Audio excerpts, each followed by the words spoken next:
Hello everyone from Patio Frutal. This is Sergio coming at you. Today is July the 26th, and I'm gonna give you an update how things are progressing here in the middle of summer in the in Rhode Island, Zone 6B. Um, you can see here these are all my young fig plants, most of them.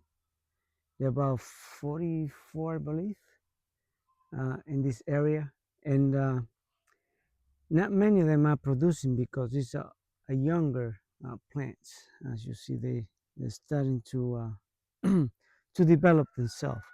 So I'm going to show you because the reason why they're all here is because here in Winterland they will not survive when the temperatures drop below 15 Fahrenheit. They all die to the ground. So these plants are all transplant. They go in my underground for the winter, and then they go into the greenhouse to give them an early start. So that way they'll have a bigger window chance to produce um, to give us some fruit. So most of these here they have no fruit because they are too young, um, but they're growing very vigorously. So I capped them. I cut the top off, and they're still shooting out. So that's what this is all about. You cut the head off of the plant, and then they start shooting out, and they'll produce more branching. And that's what you really want. More branches means more fruit. Um, so we'll see here that we have some young figlets growing in there, some in here. Um, so yeah, this is the place where they're coming to get grown up. So hopefully next year they will be very much more productive. This year we have a few plants that had breva crops. Look at that. So yeah, so they're starting to get nice and develop over here. And I have about 30 plus varieties of figs, and hopefully next year we're gonna have a more to taste. Um, this is my permanent in-ground Chicago hardy fig, and they're getting on their way. This one is a very late uh, producer at the end of the, well, in the fall. This one started to ripen up, but this one produced last year hundreds, and it was quite nice to have so many figs at the end of the production time here in the Northeast. These are my fuzzy kiwis called Jenny. Look at that, doing very nice. It's going to have a nice crop of um, figs, kiwis. Now, look at this one. This one has a nice crop of fig. So, what I did in the first week of July, I cap, I cut the top of all of them, and right away they start to produce the main crop. And as you remember, this one had over 20 breva figs, and these are the last two of those brevas.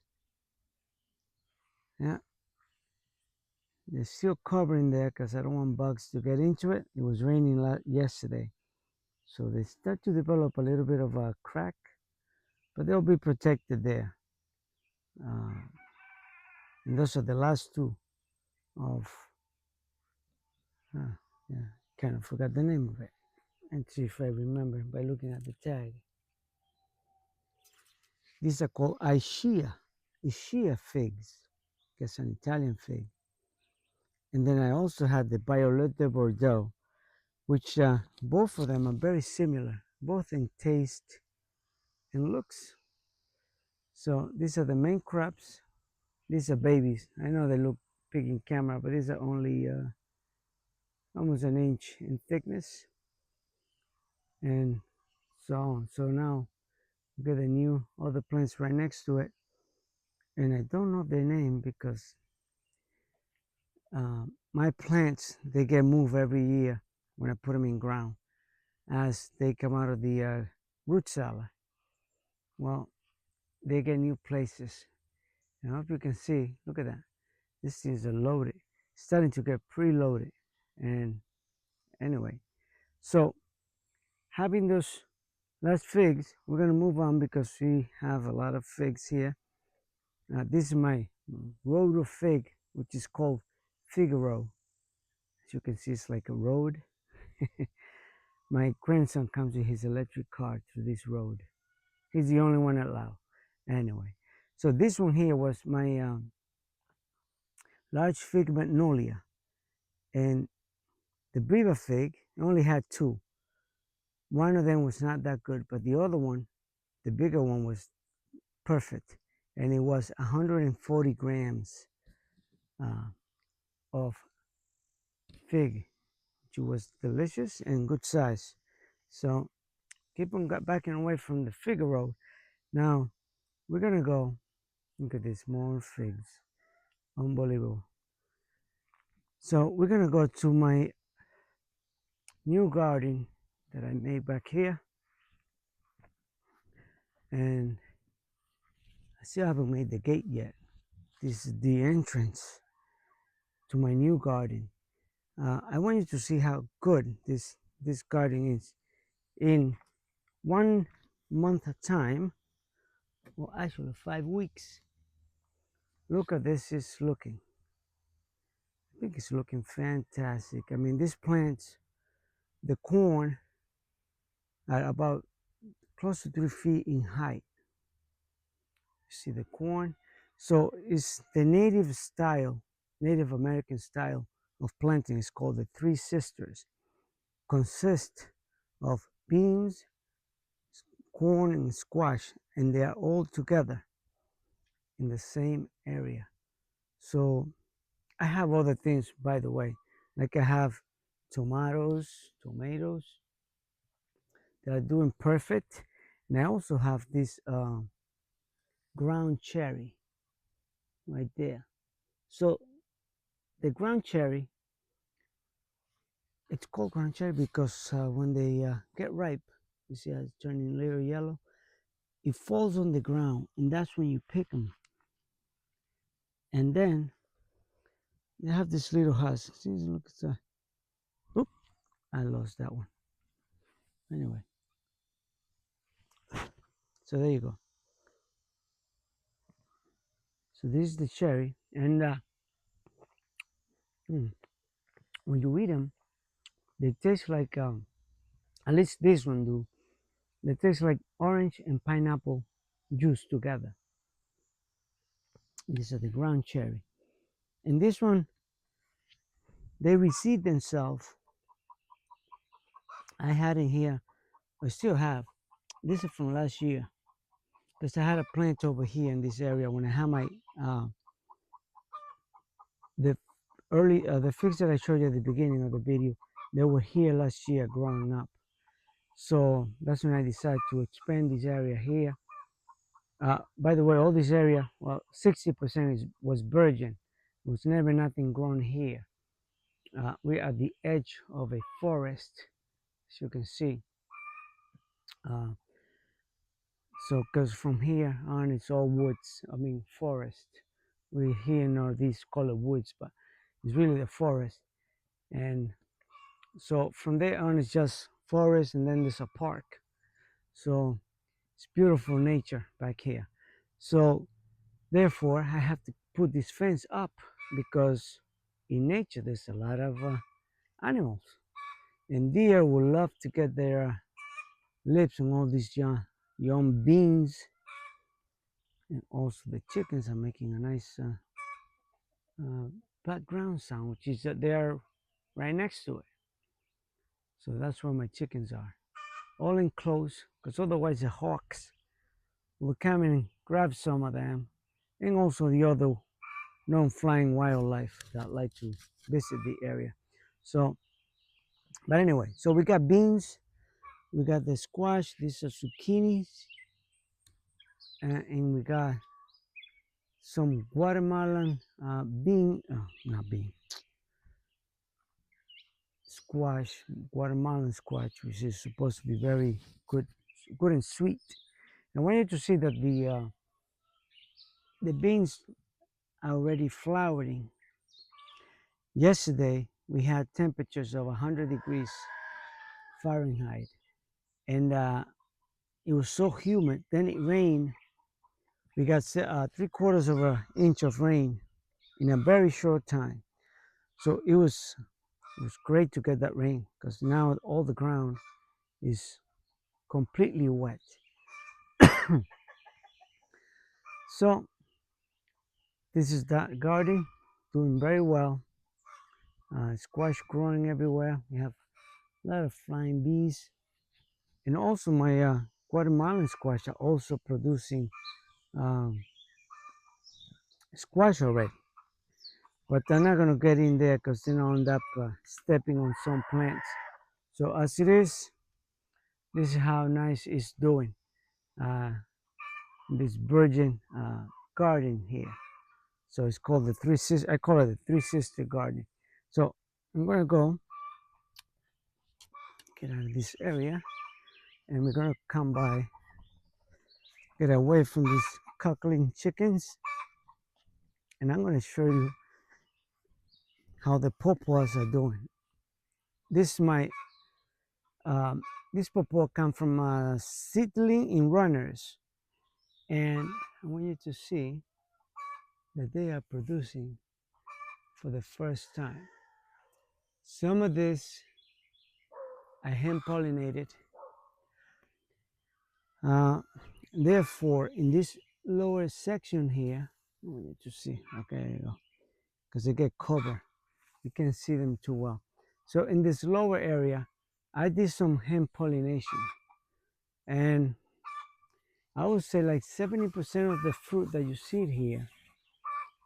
Oops, sorry about that. Look at that. It's from hand pollination. The rest, they are cross pollination from the other plants around it.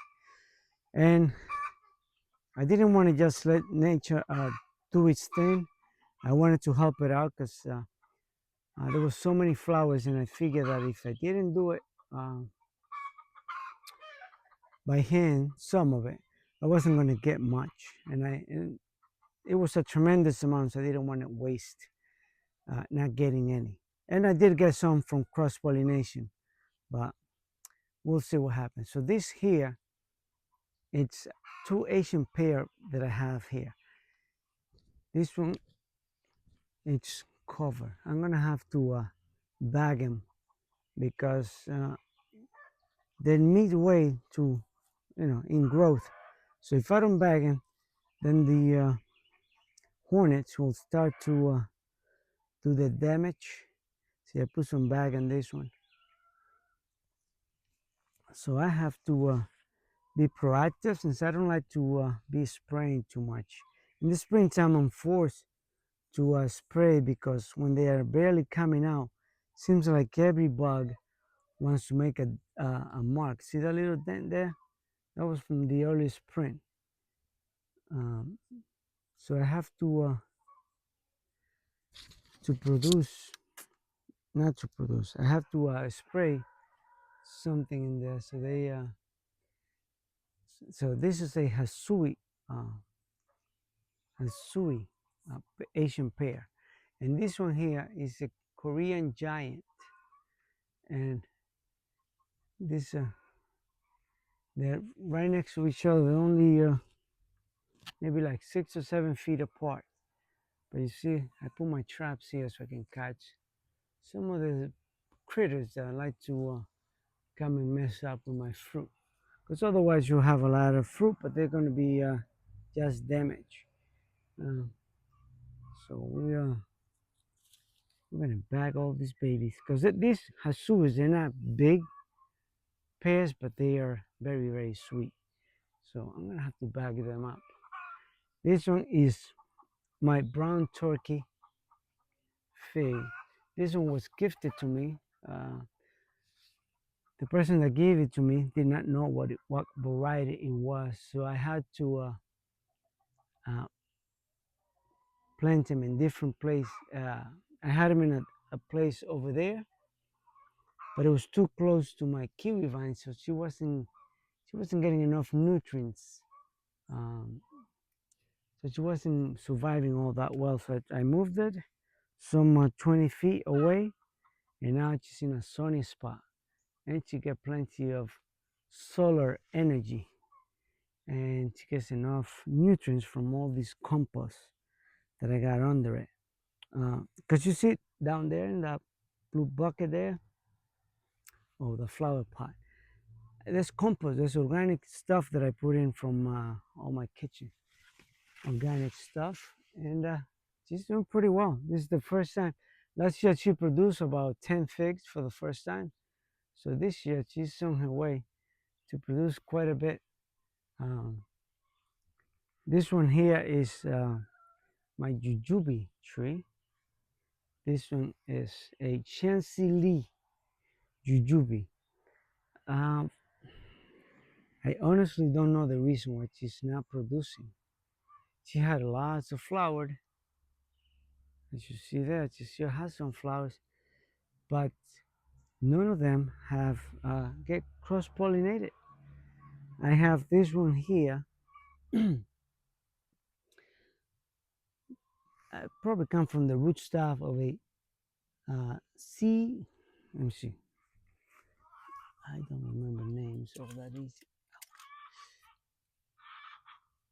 called Black Sea jujube, and it's a tiny plant, but she didn't produce much leaves either. I mean, much flowers this year for some reason. That's why a friend gave me this contorted jujube, and this jujube, although it's about close to 7, 8 feet tall, she did produce some flowers, but they did fall off from planting shock because she's just been there about 3 months. So she's in adjusting mode. She's a beautiful plant and she's doing great, but she didn't get production either. So I guess they both will skip a year.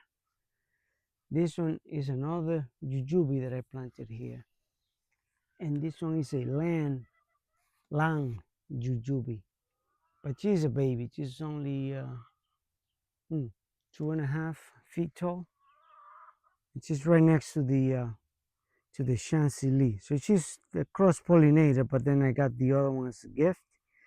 So she's gonna have to do maybe for next year. So I don't see any fruit at all. Let's just see. Oh, wait a minute. I think I see the first fruit that I've seen. Let's see right there.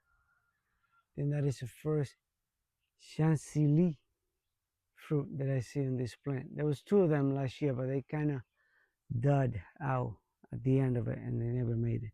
But we'll see. Hopefully she'll get some good cross pollination and she'll do just fine. So there you go, guys, from Patio Frutal. I hope you like, share, and subscribe, and you have a great evening.